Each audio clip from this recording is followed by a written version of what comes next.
The Federal Reserve minutes are due out this afternoon at 2:15 Eastern. Investors are waiting for any signs on the Fed's next move, in particular, raising interest rates. Futures are off of the lows this morning. Joining us right now is the head global market strategist with Wells Fargo Investment Institute, Paul Christopher. Paul, good to see you. Thanks so much for joining us. Good morning. Thank you. So you're calling what we've been seeing a technically driven market correction. Explain. Yeah, that's right. So the fundamentals still look pretty good. The economy is not only solid, but broadening. We see good stimulus on the way from tax reform and the potential to increase productivity, which would even drive further economic growth down the road. That said, inflation needs to come up a little bit in order to match where the economy is. And investors are trying to figure out exactly how much inflation that will be. And so it's a sort of a sentiment-driven correction right now. And when markets get down to certain levels, then people will buy. And when they get up to certain levels, there are some who are inclined to sell there. And so that level-driven selling is what we mean by technicals. So the fundamentals are still good. Is that all it is right now, just technical selling? Mike Murphy, I mean volatility is here to stay, you said, right? Yeah, so it could be, but I think the question I would have is really about program trading or computer trading, because those drops that we saw in the market a few weeks ago, although I believe the market has more upside from here.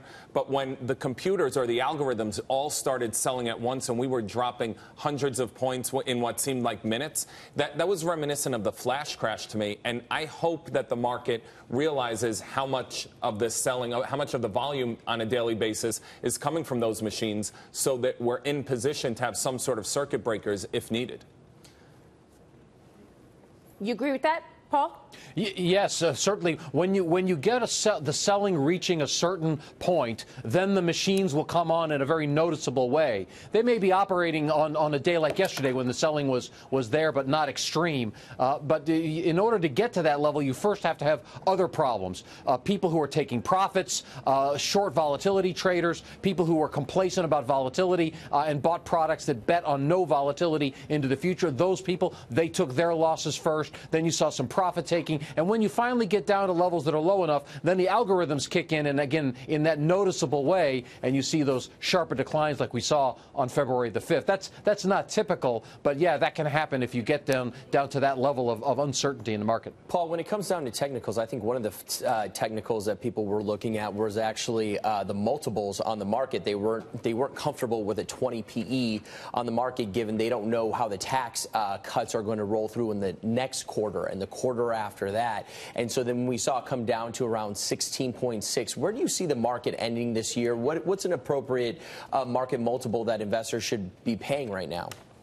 Well, there's that historical median that you mentioned, around 16.7. But we think that by the end of the year, the investors will be willing once again to pay a little bit more for stocks. And it gets back to what I said at the outset about the tax reform bill, the tax reform law now, giving companies an incentive to add equipment, which should improve efficiencies of workers, raise wages and earnings going forward. We think the earnings part of that virtuous cycle of improvement will drive investors to pay a little bit more than that historical median. We're looking for something closer to 18.9 for the S&P by year end.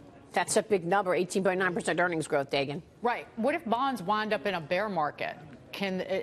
I think that's the biggest concern. And in terms of your fixed income allocation, if you want a haven, if you want some ballast, where do you put your money? Because a lot of people could be staring at capital losses, even in treasuries, depending on the maturities that they own.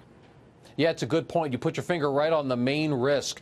If the stock market and the bond market come to believe that inflation is really going to rise by a lot more than just slightly over 2%, coming up to a more normal level, then the bonds will rise, the Fed will have to hike more, and both of those will be damaging to the stock market, not to mention the damaging impact of inflation on future discounting of earnings. So, yeah, that would be the main risk to the market. In that case, we would have to pull back on our stock view and really expect it to go elsewhere, possibly overseas and possibly into corporates, high-quality bonds. They would pull back less, we think, than the lower quality bonds. And so that would be the strategy in that particular case. But I want to emphasize that is not our base case. We are expecting inflation at a moderate level, and we think interest rates have probably finished most of their move higher for this year. So what areas would you put new money to work here then?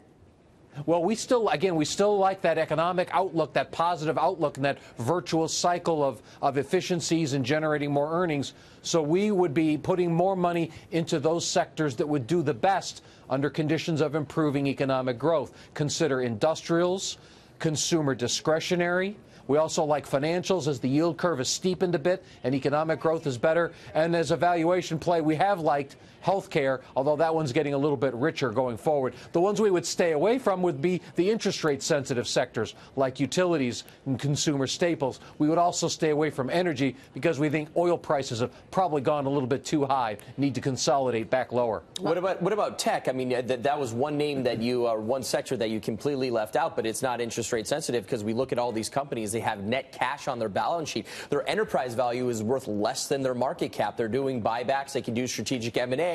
It was the leader last year. What is your view on tech going forward? Because we see it's up in the free market. We like the tech. Thank you for bringing that up. We like the tech sector as a market weight here, mainly because we like the fundamentals, but think that the valuations are in the middle of the range, and we don't want to play that game of paying up for tech stocks and then seeing a sharp correction in those later on. So market weight on tech and take advantage of the opportunities in the industrials and the consumer discretionary, the growth-sensitive sectors. Hey, Paul, it's Mike Murphy. On days like yesterday, you see a big sell-off in the Dow fueled by Walmart. But when you look at the NASDAQ, the big tech names, we're basically flat on the day or down a fraction. So I think that's really where people are still looking for growth. And yes, there's big multiples there, but I think that's where you're really seeing technology play a key in how it's changing our lives. So you're really seeing the growth there. So I think that theme will play out for the rest of the year. So I think investors could probably even look to be more aggressive in tech as that winning trade looks to continue. Yeah, we don't disagree with the long-term story, but we wonder a little bit about whether there's been too much extrapolation about how quickly, how much, and how soon tech will invade even further our lives. And that's, again, why we like the fundamentals, but we're happy to have our clients be market weight right now. Take advantage, but not be too exposed. We have higher conviction on the cyclicals. So are you saying, Paul, nothing has changed? You're still bullish on this market? You don't see a lot of things that have changed?